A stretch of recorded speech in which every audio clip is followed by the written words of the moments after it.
terkait dengan rencana infrastruktur ya. Rencana infrastruktur hidrogen ini harus juga jelas gitu ya. Tidak hanya infrastruktur untuk produksi, tetapi juga untuk distribusi gitu ya. Kita sudah ada sebenarnya itu pipeline yang menjambungkan dari Sumatera ke Singapura. Ya, jadi memang Singapura juga jadi salah satu target ekspor kita gitu ya, karena memang secara infrastruktur itu sudah siap gitu ya. Jadi kita tinggal sudah ada jalannya gitu ya, sudah ada jaringannya, tinggal nanti kita menyesuaikan gitu ya, kondisi pipa existing sekarang gitu ya, apakah bisa nanti digunakan untuk mengekspor hidrogen gitu dalam hal ini.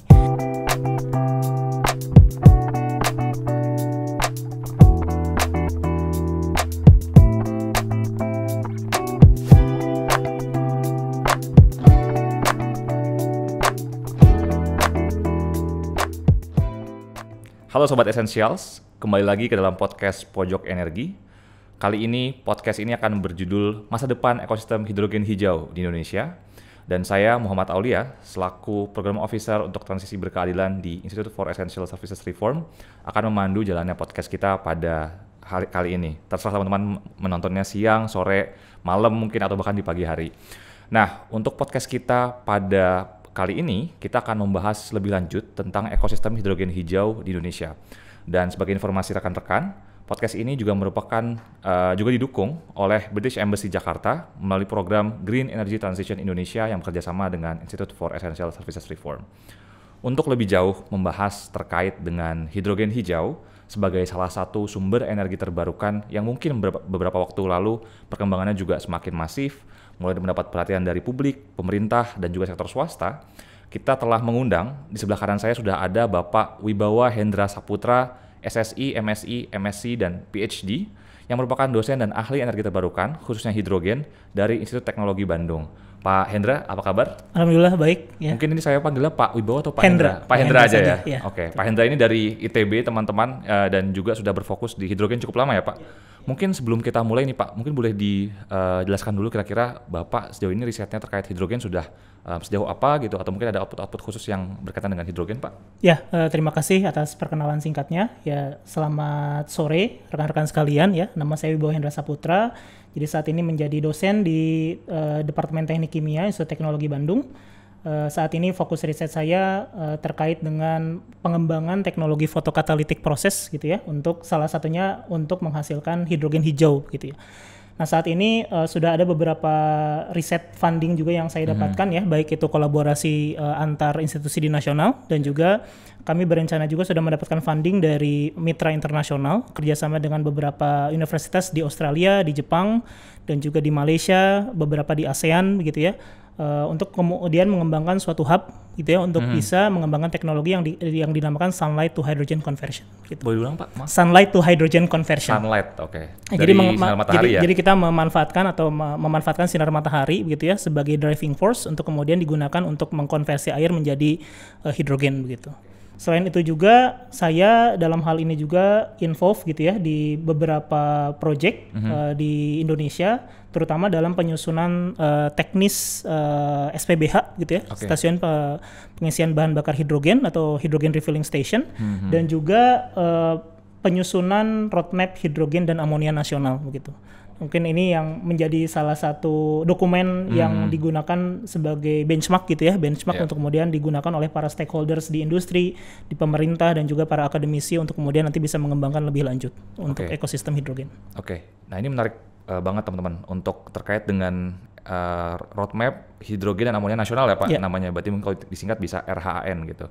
Kebetulan IESR sendiri kan juga think tank yang bergerak di bidang transisi energi ya Pak, dan kami melihat memang hidrogen energi ini sendiri itu juga kalau berdasarkan roadmap itu permintaannya diprediksi akan tumbuh sampai di 2060 gitu, sampai mungkin belasan ton bahkan ya, belasan juta ton maaf. Mungkin sebelum masuk nih Pak ke dalam elemen-elemen atau staging ada di roadmap ya, tentunya kan kalau kita bangun roadmap pasti ada tahap 1, 2 dan seterusnya gitu ya. Mungkin saya mau nanya dulu nih Pak kepada Pak Hendra gitu. Sebenarnya hidrogen sendiri sebagai sumber energi gitu ya, itu kalau untuk konteks Indonesia sebesar apa sih Pak peluangnya gitu? Dan kira-kira mungkin lebih spesifiknya utilisasi atau penggunaannya itu pada sektor apa aja sih Pak yang ada di Indonesia? Oke, untuk menjelaskan lebih lanjut ya terkait dengan roadmap hidrogen dan amonia nasional, jadi mungkin saya sedikit flashback gitu ya, karena pembuatan dokumen ini cukup lama gitu ya, dimulai di tahun 2023, jadi kurang lebih 2 tahun begitu ya. Jadi kita tidak berdasarkan simulasi perhitungan saja, tetapi kita juga coba untuk approach ke stakeholder untuk mendapatkan data primer atau sekunder yang kemudian kita olah gitu ya, untuk kemudian nanti mendapatkan data eskalasi di supply dan demand-nya seperti apa. Nah, berarti basis yang kita gunakan adalah demand driver based method. Jadi kita melihat dulu, memetakan dulu pemanfaatannya itu ada di sektor mana saja. Tadi menjawab pertanyaan yang diberikan, sektor mana saja yang sebenarnya bisa memanfaatkan hidrogen begitu ya untuk proses di industrinya. Kita elaborasi menjadi 4 sektor utama gitu ya. Yang pertama adalah sektor industri pastinya ya. Jadi karena hidrogen ini pada saat ini sangat banyak digunakan di industri pupuk ya. Karena industri pupuk ini salah satu feed yang digunakan adalah hidrogen, kemudian untuk menghasilkan amonia dan amonia dikonversi menjadi pupuk urea begitu ya. Yang kedua, industri lainnya adalah industri metanol gitu ya. Industri metanol, metanol ini biasa digunakan sebagai feed untuk pembuatan biodiesel biasanya. Kemudian yang ketiga juga ada industri baja ya. Industri baja digunakan untuk salah satu bahan bakar yang digunakan untuk mereduksi baja ke dalam bentuk logam ya. Dan industri-industri lainnya sangat banyak sekali gitu ya, industri yang berperan dalam pemanfaatan hidrogen ini. Ada industri kilang, kemudian industri pulp and paper begitu ya, dan banyak industri lainnya. Kemudian sektor yang kedua adalah sektor transportasi ya. Sektor transportasi ini akan menjadi salah satu sektor yang diproyeksikan gitu ya, akan mendapatkan demand yang cukup tinggi begitu ya, karena hidrogen ini bisa digunakan sebagai bahan bakar terutama di fuel cell electric vehicle ya atau FCEV yang kemudian nanti bisa memenuhi kebutuhan atau bersanding dengan baterai electric vehicles gitu ya, BEV. Yang ketiga yaitu adalah sektor pembangkit listrik ya. Jadi hidrogen ini sendiri tidak hanya digunakan sebagai komoditas di industri, tetapi juga bisa dimanfaatkan juga sebagai energi. Di mana hidrogen nanti akan digunakan sebagai energi untuk membangkitkan listrik ya. Hidrogen bisa di co-firing begitu ya dengan gas alam dalam hal ini. Dan juga hidrogen tadi setelah dikonversi menjadi amonianya sendiri juga bisa di co-firingkan dengan batu bara begitu. Kemudian yang terakhir adalah sektor jaringan gas gitu ya. Jadi sektor jaringan gas ini menjadi salah satu hal yang bisa juga diproyeksikan ke depan begitu ya, karena sejauh ini sektor jaringan gas itu memanfaatkan gas alam ya. Jadi gas alam seperti kita ketahui mulai tahun 2035 dari segi produksinya diproyeksikan akan menurun begitu ya. Oleh karena itu kita perlu substitusi gas lain untuk bisa memenuhi kebutuhan di masyarakat gitu. Oke, nah ini menarik banget nih. Tadi Pak Hendra sudah menyebutkan banyak sekali peluang gitu ya. Dan kalau dari RHN memang ada 4 sektor khusus gitu ya Pak ya. Mungkin yang memang diidentifikasi punya peluang yang besar gitu. Nah mungkin dari peluang saya mau berangkat ke tantangan nih Pak gitu. Tentu kalau kita bicara tantangan kita nggak bisa bicara hanya dalam level makro gitu ya. Karena pasti penerapan di setiap industri itu juga akan berbeda-beda gitu. Tetapi mungkin untuk memberikan juga nih pemahaman kepada teman-teman Sobat Esensial yang menonton gitu ya. Mungkin saya pengen bahas satu-satu nih Pak per sektor gitu ya. Mungkin pertama ke industri dulu. Kita ketahui seperti tadi Pak Hendra juga sampaikan bahwa memang hidrogen ini pemanfaatannya banyak sekali gitu ya di banyak industri. Dan memang kalau dari beberapa studi IESR juga gitu, kami melihat hidrogen ini memang sangat besar potensinya untuk dimanfaatkan terutama untuk hard to abate sector ya, atau sektor-sektor yang memang sulit untuk didekarbonisasi gitu. Nah mungkin saya mau tanya soal tantangannya Pak gitu di industri, mungkin Bapak bisa berikan beberapa contoh aja gitu. Kira-kira tantangan apa sih Pak yang paling besar kalau untuk penerapan di industri gitu ya, apalagi mungkin kalau di hard to abate sector kan kebanyakan ada sektor-sektor yang membutuhkan industrial heating dengan temperatur yang tinggi gitu ya, yang mana mungkin tidak bisa tuh dikonversi ke elektrifikasi gitu ya, ke listrik gitu. Kira-kira apa sih Pak tantangan terbesarnya sebenarnya kalau di industri? Mungkin kalau misalnya kita berbicara terkait dengan hidrogen hijau atau hidrogen bersih begitu ya, kita harus tahu dulu gitu ya klasifikasinya seperti apa begitu ya. Jadi pemanfaatannya itu apakah di hidrogen bersih atau hidrogen tidak bersih gitu ya, atau clean atau non clean hydrogen gitu ya. Karena kalau misalnya kita berbicara terkait dengan pemanfaatan hidrogen bersih, ini akan berdampak ke biaya produksi hidrogennya sendiri, begitu ya. Karena seperti kita ketahui, untuk menghasilkan hidrogen bersih atau hidrogen rendah karbon atau biasa disebut hidrogen hijau, gitu ya. kita memerlukan suatu proses teknologi yang dinamakan elektrolisis ya. Jadi elektrolisis ini kita memanfaatkan sumber listrik untuk kemudian bisa mengkonversi air menjadi hidrogen ya. Tetapi dengan catatan listrik yang digunakan adalah berasal dari EBT. Atau energi baru terbarukan begitu ya. Nah, oleh karena itu dalam hal pemanfaatan hidrogen hijaunya sendiri itu kita harus melihat dari biaya produksinya sendiri begitu ya. Karena saat ini setelah dikalkulasikan untuk existing harga sekarang yang ada di Indonesia itu masih di sekitar 8 sampai 11 dolar per kilogram hidrogen. Per kilogram ya Pak ya. Kalau misal kita bandingkan dengan teknologi konvensional saat ini yaitu steam methane reforming gitu ya, di mana kita memanfaatkan gas alam direaksikan dengan steam atau air untuk menghasilkan hidrogen, itu di kisaran setengah sampai $1. Wow, ya, jadi jauh juga. Jauh sekali gitu ya, 8 sampai 10 kali lipat begitu ya. Betul. Jadi oleh karena itu salah satu concern atau tantangan bagaimana cara kita bisa membuat hidrogen hijau tetapi dengan cost yang bisa berkompetisi dengan cost teknologi existing saat ini. Ya. Kemudian yang kedua mungkin dari keterbatasan infrastruktur gitu ya. Jadi dari infrastruktur sendiri kalau misalnya kita melihat tadi dari segi properties hidrogennya kita harus pelajari begitu ya. Di mana misalnya kalau misal di industri ini tergantung di industri sendiri digunakan sebagai apa hidrogennya, apakah nanti perlu ada modifikasi di bagian burner misalnya gitu ya kalau misalnya digunakan untuk pembangkit listrik dan teknologi-teknologi lain yang mungkin perlu adanya modifikasi di utilitas tertentu begitu. Kemudian yang ketiga terkait regulasi dan standar. Ya, jadi kalau misalnya kita berbicara terkait dengan regulasi ini harus jelas dulu gitu ya karena di industri itu tidak mungkin kita shifting ke teknologi baru tanpa ada regulasi yang jelas ya. Jadi dari regulasi dan standar ini perlu diperjelas terkait dengan sertifikasi gitu ya. Karena untuk membedakan hidrogen hijau atau hidrogen bersih dengan hidrogen tidak bersih itu perlu adanya sertifikasi gitu ya supaya jelas gitu ya peruntukannya. Kemudian yang kedua terkait dengan regulasi teknis ya. Saat ini memang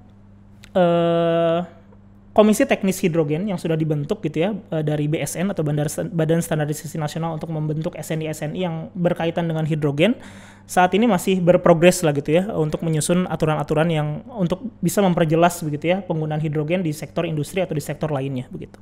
Kemudian yang terakhir pastinya tantangan teknologi dan SDM gitu ya. Jadi kalau misalnya teknologi sendiri tadi sudah disampaikan gitu ya, ini merupakan teknologi yang baru di mana kita perlu adanya sertifikasi, perlu adanya pelatihan SDM gitu ya supaya familiar dengan teknologi yang dikembangkan tersebut begitu.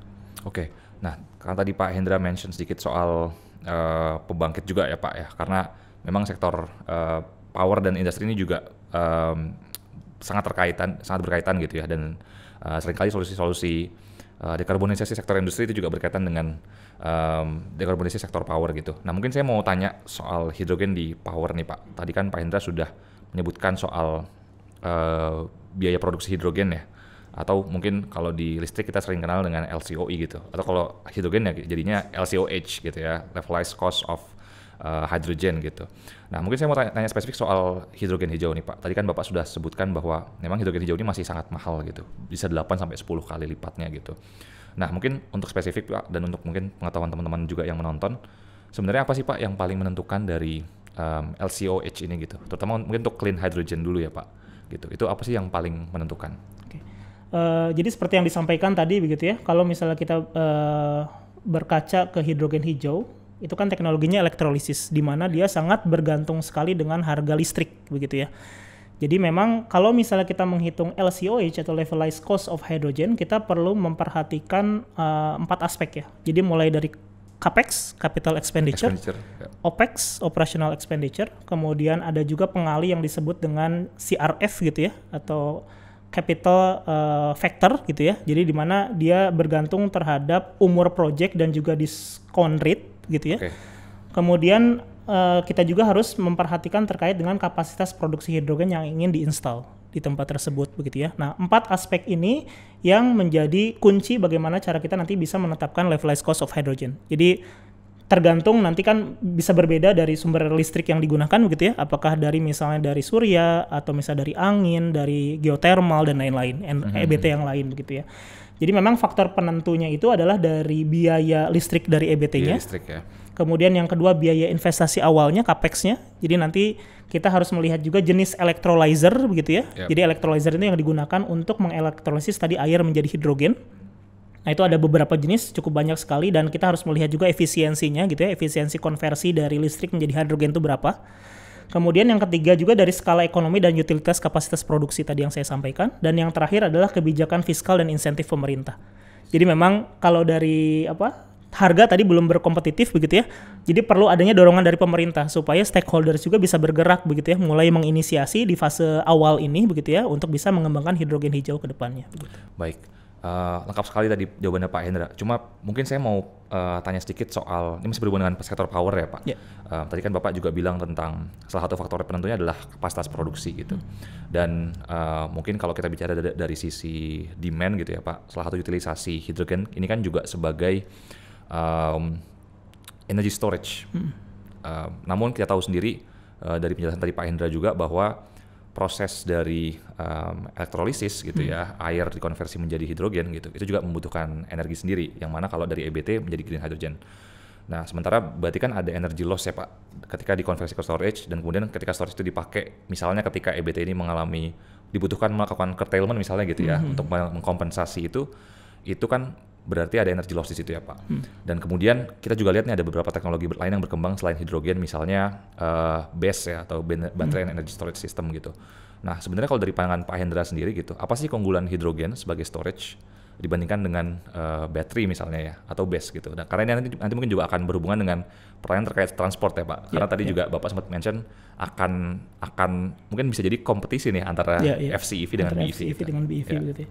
Ya, jadi memang kalau misal dilihat dari perspektif sebagai energy storage begitu ya. Jadi hidrogen itu kan seperti kita ketahui dia sangat kecil gitu ya ukurannya. Hidrogen itu sebagai molekul yang sangat kecil gitu ya dan mudah untuk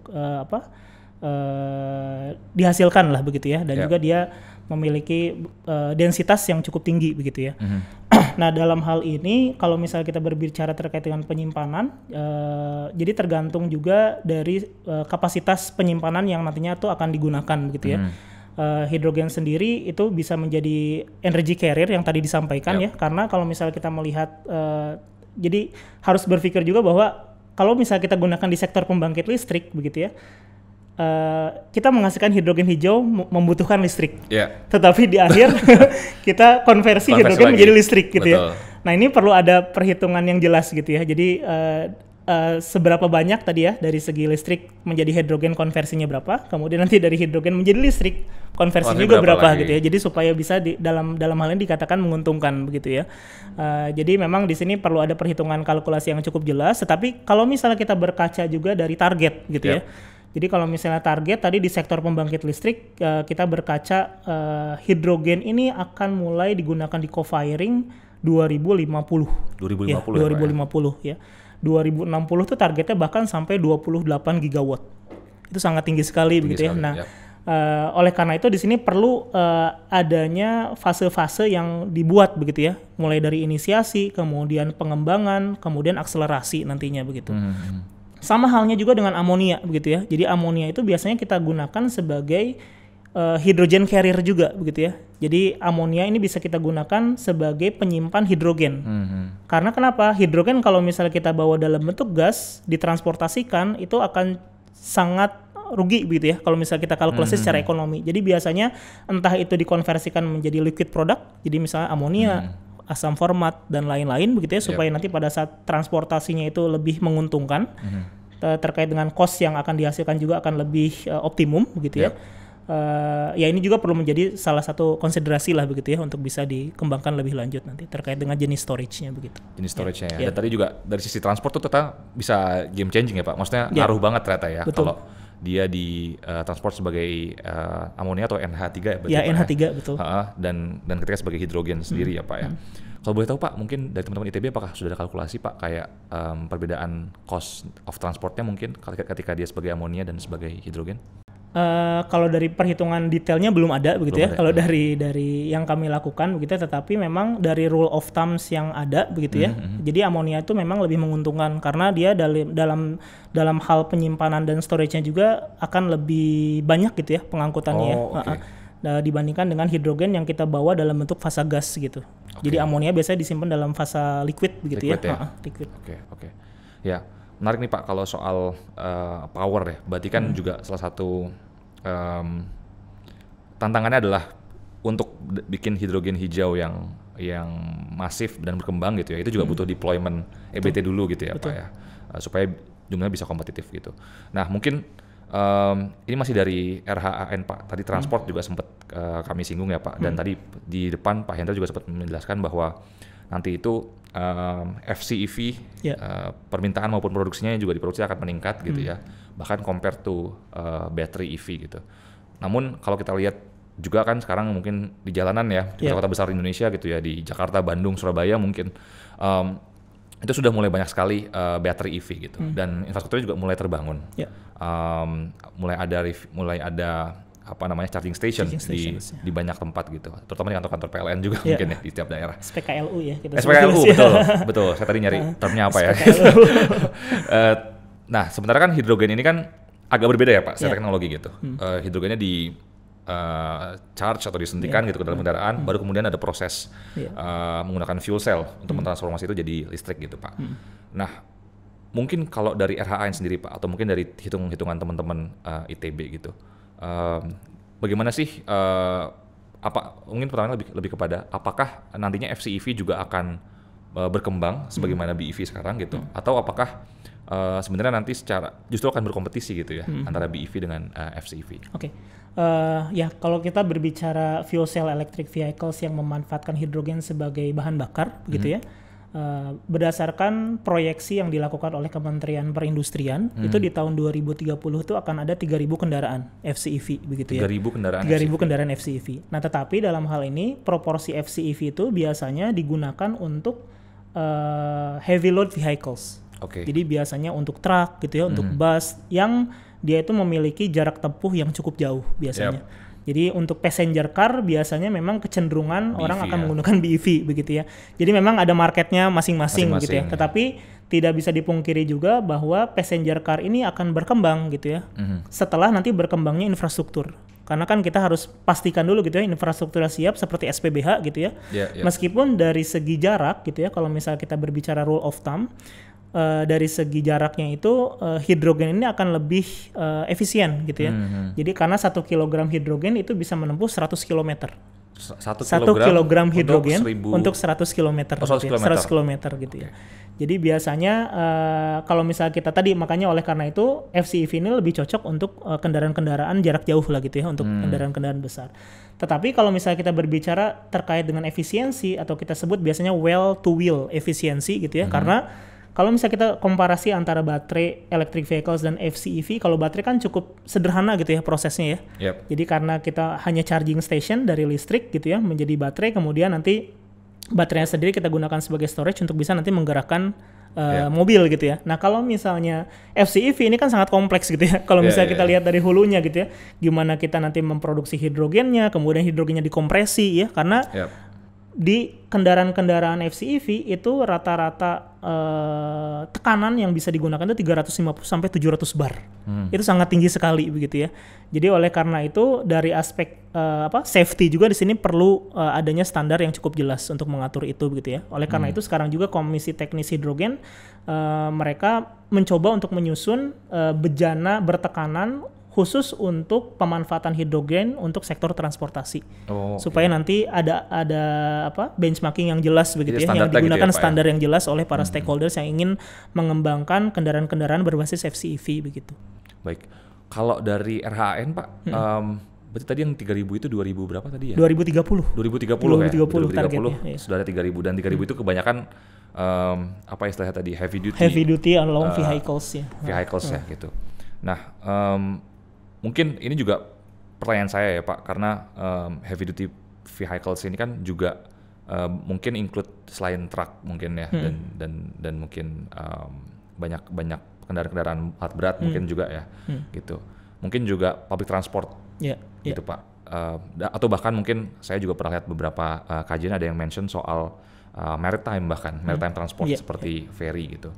Nah kalau di RHAN sendiri, jenis-jenis transportasi tersebut tuh juga jadi prioritas nggak sih Pak? Atau sebenarnya itu nanti justru setelah passengers dan long haul yang di ground transport tuh berkembang gitu? Jadi kalau misal di sektor transportasi sebenarnya kita coba untuk memetakan di tiga sektor begitu ya, 3 subsektor lah gitu ya. Jadi untuk kendaraan tadi passenger car atau long vehicles gitu ya. Kemudian kita juga sudah coba memetakan kereta sebenarnya. Oh kereta. Jadi kereta juga ada kemungkinan bisa di blending dengan hidrogen begitu ya untuk bahan bakarnya. Dan yang ketiga tadi seperti yang disampaikan juga untuk kapal maritim gitu ya. Jadi kita sudah melakukan perhitungan juga untuk kereta itu berdasarkan panjang rel gitu ya, panjang spur. Kita kalkulasi berdasarkan panjang spur, kemudian nanti estimasi jarak yang nanti akan ditempuh oleh kereta seperti apa, kemudian kita coba konversi ke kebutuhan hidrogennya berapa begitu ya. Nah kalau misalnya untuk kapal maritim itu berdasarkan dead ton weight gitu ya, jadi dia itu berdasarkan berat kapalnya begitu ya, dia bisa memuat kapasitas seberapa banyak lah gitu ya. Dan kemudian kita juga coba kalkulasi dari jarak yang nantinya ditempuh gitu ya. Karena ya seperti kita ketahui kita kan negara kelautan begitu ya. Kepulauan jadi juga kepulauan juga. Jadi untuk transportasi biasanya banyak menggunakan kapal laut begitu ya. Jadi kita juga sudah coba kalkulasi ke arah sana begitu. Tetapi memang start pengembangannya itu mungkin tidak secepat passenger car dan juga long vehicles gitu ya. Kemungkinan kita eskalasikan itu di 2035 atau 2040 begitu. 2035 2040 ya Pak. Berarti setelah passenger dan long haul transport yang di darat udah ada baru ke arah sana. Kereta dan juga kereta kapal dan itu laut. ya. Mungkin saya mau tanya spesifik soal kereta Pak. Saya penasaran juga karena mungkin juga tiap hari naik kereta ya, rel gitu. Dan sekarang kan pemerintah juga kalau saya nggak salah punya rencana elektrifikasi rel gitu ya. Bahkan nggak hanya di Jawa tapi juga mungkin di luar Jawa gitu. Mungkin kalau dibandingkan dengan kereta rel listrik gitu Pak, sebenarnya bagaimana sih competitiveness hidrogen, kereta hidrogen gitu dibandingkan dengan kereta rel listrik atau mungkin kereta diesel juga?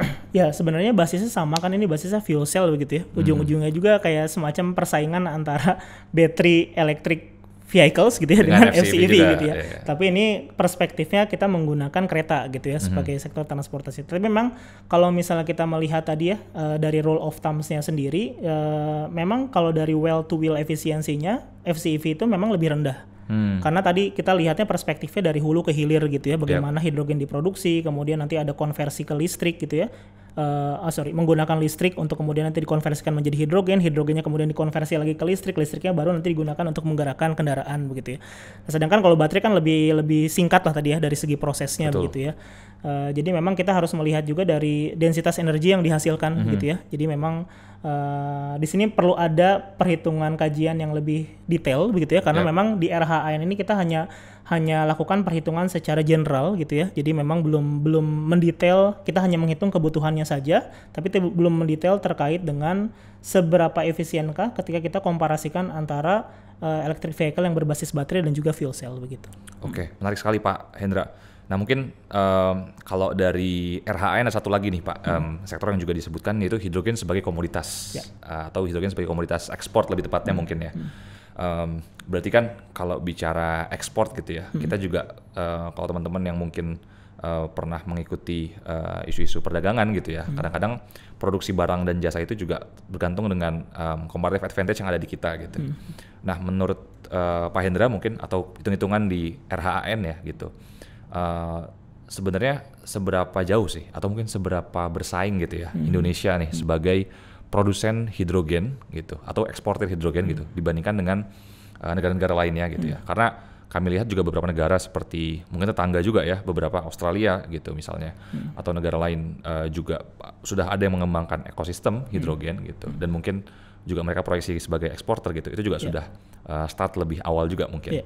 Gitu. Seperti apa sih Pak Hendra melihat potensi Indonesia sebagai eksporter dan kira-kira apa yang masih kurang nih Pak untuk mengisi ambisi untuk membuat hidrogen sebagai komoditas ekspor? Ya, jadi memang kita harus melihat dari aspek faktor-faktor yang sekiranya itu menjadi keunggulan Indonesia begitu ya untuk bisa mengekspor hidrogen.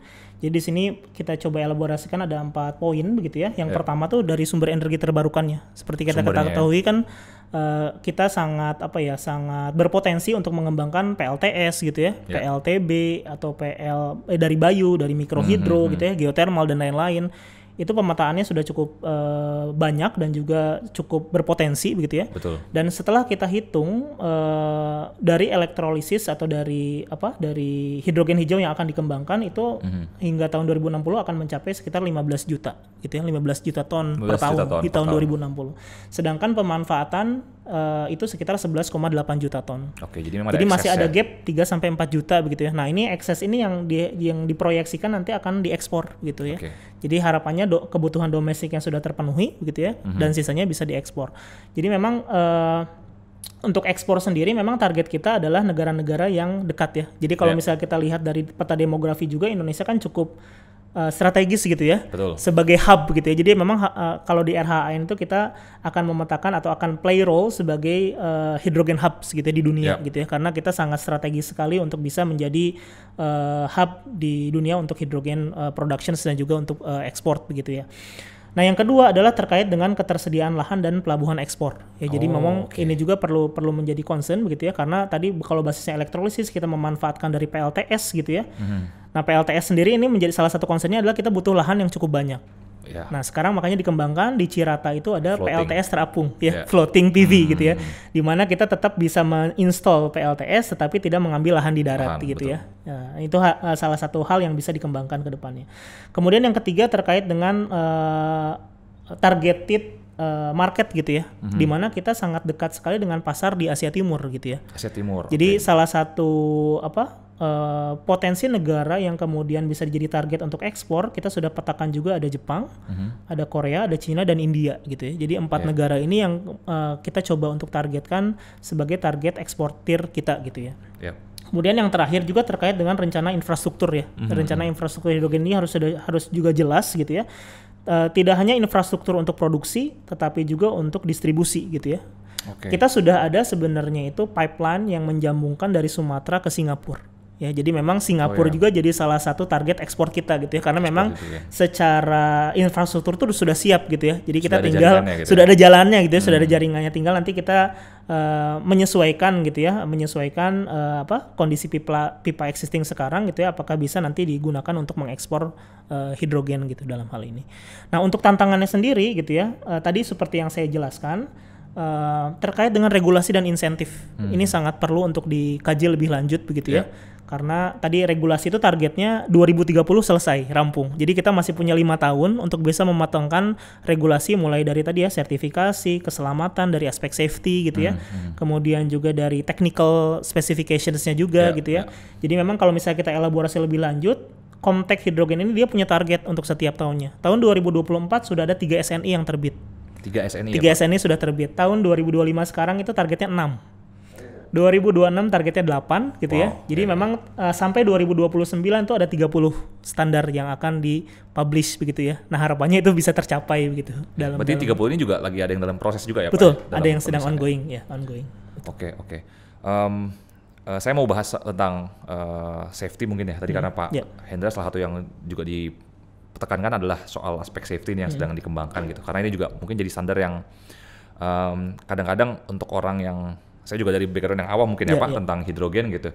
Pertama kali dengar hidrogen tuh mungkin ingatnya justru bom hidrogen gitu ya, kayak dulu zamannya perang dunia gitu ya.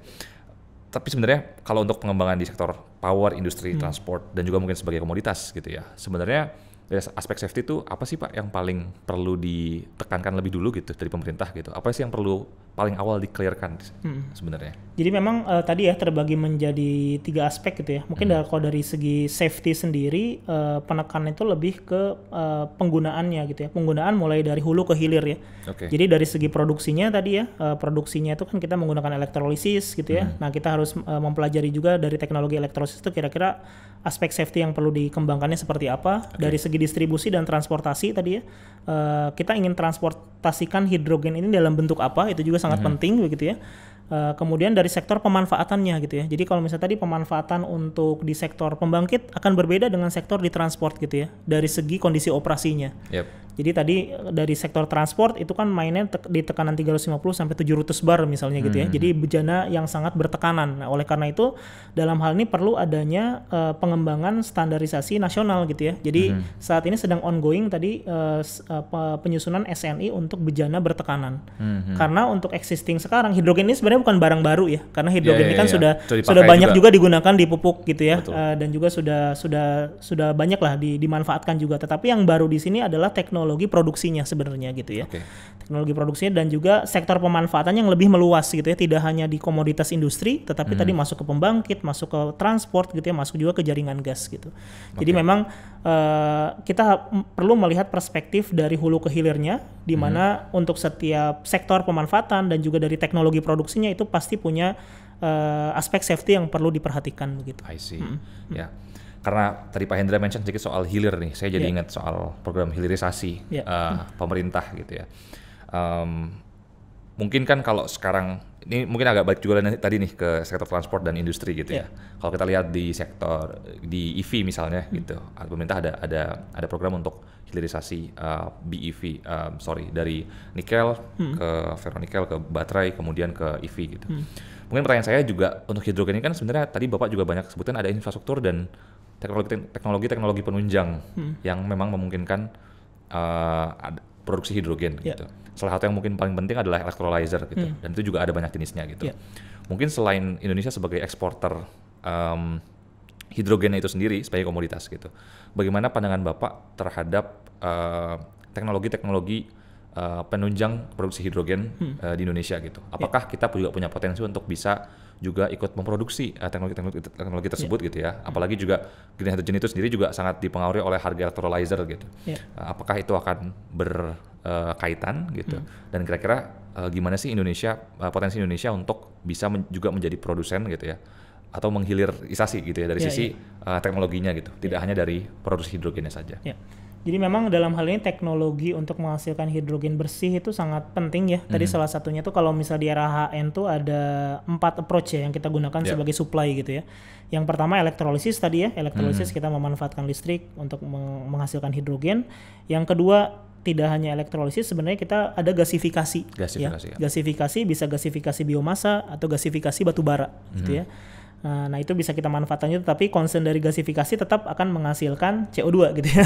Concernnya jadi belum bisa kita kategorikan sebagai hidrogen bersih lah gitu ya, atau hidrogen hijau, masih dikategorikan mungkin low carbon hydrogen. Low carbon hydrogen karena mungkin bisa ditambahkan dengan utilitas carbon capture gitu ya di bagian hilirnya begitu. Kemudian yang ketiga juga ada dari natural hydrogen. Nah ini yang menarik gitu ya. Jadi hidrogen alami. Jadi kita bisa melakukan eksplorasi juga gitu ya di beberapa titik tuh di Sulawesi sudah ditemukan ya untuk natural hydrogen, di mana kita melakukan penambangan di sana, di mana hidrogennya juga ada persentase hidrogen yang cukup tinggi sampai ke 30% begitu ya. Nah tinggal nanti ada proses untuk pemurniannya saja begitu ya. Jadi itu sudah alami tersedia lah gitu ya di alam gitu ya. Nah dari ketiga teknologi ini memang yang paling ditekankan memang di elektrolisis gitu ya. Jadi oleh karena itu dalam hal ini saat ini sepengetahuan saya hingga sejauh ini belum ada produsen electrolyzer yang di Indonesia gitu ya. Jadi oleh karena itu ini menjadi salah satu potensi lah gitu ya. Betul. Kepada para stakeholders gitu ya, mungkin di industri atau mungkin di bagian manufacturer gitu ya. Untuk bisa mengembangkan electrolyzer ini, karena memang kalau dari segi proyeksi ini sangat menjanjikan lah begitu ya, untuk memproduksi sampai 11,8 juta ton menggunakan elektrolisis gitu ya. Itu sangat menjanjikan karena kita bisa sampai kapasitas electrolyzer itu sampai 100 gigawatt gitu ya. Jadi memang sangat tinggi sekali dan sangat berpotensi gitu. Jadi oleh karena itu tadi dari segi teknologinya perlu disiapkan gitu ya. Kalau misalnya bisa dihasilkan di domestik, di dalam negeri, itu akan sangat baik. Dan juga pastinya tadi pelatihan SDM-nya begitu ya. Jadi dari SDM-nya sendiri itu perlu adanya pelatihan, atau bahkan kita bisa membuat semacam LSP atau lembaga sertifikasi profesi. Ya, LSP ini mungkin LSP khusus di bagian hidrogen gitu ya. Jadi ini supaya bisa juga memberikan gambaran umum bagaimana caranya kita mengoperasikan gitu ya hidrogen mulai dari hulu ke hilir gitu, supaya ada gambaran bagi SDM yang nantinya ingin ditingkatkan gitu ya di bagian hidrogen tersebut gitu. Betul. Ya ini menarik sekali Pak, karena kita juga melihat sebenarnya kan EBT juga teknologinya beberapa ada yang sudah mulai dimanufaktur di Indonesia ya. Solar panel dari kuarsa dan silika sampai kemudian dibentuk jadi modul sampai bisa dimanfaatkan gitu. Itu juga sudah banyak juga dimanfaatkan di Indonesia. Tapi tadi seperti yang Bapak bilang gitu ya, mungkin electrolyzer nih perlu lebih banyak lagi gitu ya, karena di Indonesia belum kelihatan. Dan juga mungkin walaupun proyeksinya sangat besar gitu ya, 11,8 juta ton. Apalagi juga kalau kita bicara Indonesia gitu ya, pasti tidak lepas juga dengan regulasi seperti TKDN misalnya. Gitu. Ini akan sangat ngaruh nih gitu kalau misalnya nggak kita invest duluan di Indonesia gitu ya. Oke, saya pengen ngobrol jauh lebih banyak lagi sebenarnya dengan Pak Hendra karena banyak sekali aspek-aspek berkaitan dengan hidrogen yang menarik. Namun berhubung waktu kita juga terbatas, mungkin terakhir Pak Hendra, saya boleh minta closing statement mungkin ya, yang mungkin berisi seperti harapan mungkin Bapak terhadap pengembangan hidrogen hijau di Indonesia, terutama ekosistem ya, sebagai ekosistem gitu, dari kalau tadi bahasa Bapak dari hulu ke hilir gitu ya. Apa aja sih yang Bapak harapkan dan apa yang mungkin harus dilakukan dari sisi pemerintah, swasta maupun kita nih sebagai masyarakat? Oke. Mungkin sebagai closing statement begitu ya. Jadi dalam hal ini untuk mengembangkan hidrogen bersih gitu ya di Indonesia tadi perlu adanya kerjasama stakeholders gitu ya. Jadi mulai dari industri, kemudian dari pemerintah sebagai pembuat kebijakan atau regulasi begitu ya. Dan juga akademisi pastinya gitu ya, dan juga masyarakat gitu ya. Karena kita juga tidak bisa dipungkiri aspek sosial masyarakat di sini perlu juga menjadi bahan pertimbangan begitu ya, karena kita menerapkan teknologi yang baru begitu ya. Nah dalam hal ini memang perlu adanya sinergi yang sangat baik begitu ya, karena stakeholders akan bergerak ketika regulasinya jelas gitu ya. Jadi dalam hal ini pemerintah sangat berperan penting begitu ya, terutama tadi dalam hal memberikan insentif, memberikan sertifikasi hidrogen begitu ya, dan juga pastinya tuh klasifikasi usaha gitu ya, KBLI atau kita sebut KBLI gitu ya. KBL-nya itu harus jelas gitu ya, dan saat ini masih dalam proses untuk pengajuan KBLI khusus untuk hidrogen hijau gitu ya. Ada pengajuan berarti ya, sekarang pengajuan gitu ya. Jadi nanti kalau misal KBL-nya sudah ada, ini harapannya juga akan memperjelas para stakeholders yang memang nanti akan mendorong ekosistem hidrogen begitu ya. Nah kalau misalnya dari aspek stakeholders industrinya sendiri, ya harapannya sudah mulai melakukan transisi begitu ya. Beberapa industri di sini juga seperti Pupuk Indonesia contohnya begitu ya. Mereka sudah mulai bertransisi dari grey ammonia, grey hydrogen menuju ke blue saat ini begitu ya. Kemudian nanti akhirnya akan ke green, karena memang kita tidak bisa dipungkiri harus mewujudkan NZE 2060 gitu ya. Betul. Jadi proses dekarbonisasi di bagian sektor-sektor industri yang memang hard to abate tadi ya yang disampaikan, ini perlu terus didorong gitu ya untuk kemudian nanti kita bisa mencapai NZE 2060 tersebut begitu. Baik. Mungkin seperti itu ya ke closing statementnya ya. Ya, luar biasa Pak Hendra. Ini NZE dan dekarbonisasi industri sudah mutlak berarti ya Pak ya. Betul. Harus kita lakukan, tidak ada pilihan lain. Baik, sekali lagi terima kasih banyak Pak Wibawa Hendra Saputra dari Institut Teknologi Bandung untuk waktunya, sudah berkenan main ke ISR dari Bandung gitu. Kami berterima kasih sekali atas waktunya, dan kami juga berterima kasih kepada rekan-rekan Sobat Esensial yang sudah menonton video kita atau podcast kita pada kali ini. Jangan lupa untuk menonton juga podcast-podcast kita yang lain di podcast Pojok Energi maupun podcast Bincang Energi. Dan sebagai informasi rekan-rekan, podcast kali ini juga merupakan dukungan melalui program GT yang juga didukung oleh British Embassy Jakarta pada program GT di ISR. Demikian rekan-rekan podcast kita pada sore ini. Stay tune di kanal media sosial ISR. Kami juga aktif di YouTube, Instagram, Twitter, dan sosial media lainnya. Sampai berjumpa di podcast selanjutnya.